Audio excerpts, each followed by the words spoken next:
Welcome back to The Explainer. Today we are doing a comprehensive 25-minute deep dive into episode 117, the campaign calendar that showed who planned it. We are going to completely dissect the anatomy of a massive corporate credit heist. And trust me, the office drama here is very real. We'll see exactly how a company thought they could quietly bury the truth, only to be forced to read the undeniable digital proof out loud. Let's jump right into it. To really understand this case, we have to start with this absolutely chilling observation from strategy lead Maya Carter. She points out that the most dangerous documents, they never actually look dangerous at first. Think about it. Massive corporate cover-ups don't usually start with a smoking gun email. Nope, they start with something totally mundane, a boring, quiet file that just refuses to stay in the dark. So where does the trail begin? It starts with the hidden traces of Sofia's work. Our scene opens with a perfectly harmless object that completely upended a polite, quiet morning. The whole office is expecting a smooth workday, but instead, they're suddenly staring at a basic campaign calendar. Now, this wasn't just any calendar. It was literally packed wall-to-wall with planning blocks belonging to operations coordinator Sofia Lane. And here is the kicker. Those blocks were scheduled way before the final presentation mysteriously changed hands. It looked like pure admin work, which is exactly why the people trying to steal the credit totally ignored it. Huge mistake on their part.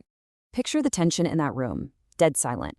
But while no one is speaking, Maya Carter is actively reading the silent clues. She isn't looking at the people, she's looking at the timestamps. She's watching that little blinking cursor sitting right next to the owner field. And she's noticing the super tense faces around the table, everyone doing mental gymnastics to avoid using the word theft. It's brilliant because it proves that a digital record doesn't need to shout. It just waits for someone patient enough to actually read it. Of course, the old guard isn't just going to roll over. They immediately launch into damage control, serving up what I like to call the perfect corporate excuse. You have to see the sheer contrast here. On one side, you've got Monica Graves slickly claiming, hey, calendars only prove availability and basic coordination. It's just scheduling. But the forensic reality tells a completely different story. Those specific time blocks show exactly who carried the heavy, strategic work from day one. It's a classic case of trying to polish away the truth with corporate speak. Monica then tries to dial up the pressure with a polite but very dangerous warning. She tells Sofia to be careful not to turn every inconsistency into a personal war. It's framed as friendly career advice, right? But Sofia knows better. Pointing out facts logged in a system isn't starting a war, it's just stating the truth. And that truth is exactly what we're going to trace next. Let's look at how this trail of digital footprints becomes absolutely undeniable. This is Maya's proof map, and it is an absolute masterpiece. She doesn't get emotional, she just follows the system. She takes the most boring data points imaginable: the object, the owner, the exact timestamp, the missing approvals, and the potential beneficiary, and maps them out. When you put all these isolated, boring pieces together, they form a rock-solid sequence of events. You literally cannot argue with it, no matter how panicked you get. Meanwhile, Sofia Lane is doing something incredibly smart. She stays dead calm. Instead of panicking, which just gives powerful people the time they need to cover their tracks, she quietly inspects the file, details everyone else ignores. She checks the properties panel, she digs into the activity tab, and she reads the attached notes. She lets the raw data speak louder than all the yelling in the room.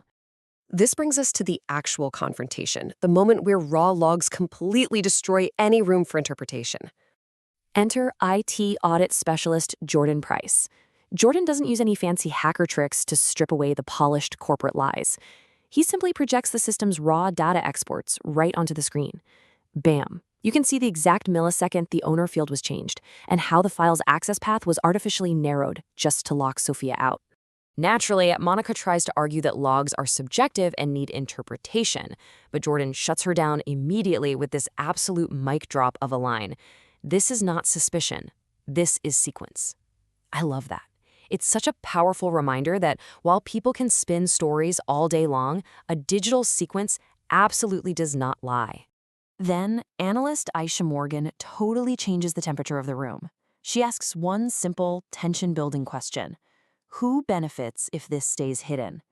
with just those few words, she transforms what they were trying to pass off as a harmless process error into what it actually was, a targeted, calculated theft. The tension is peaking now, which brings us to the climax of the whole drama, the undeniable moment of truth, courtesy of an unexpected hero.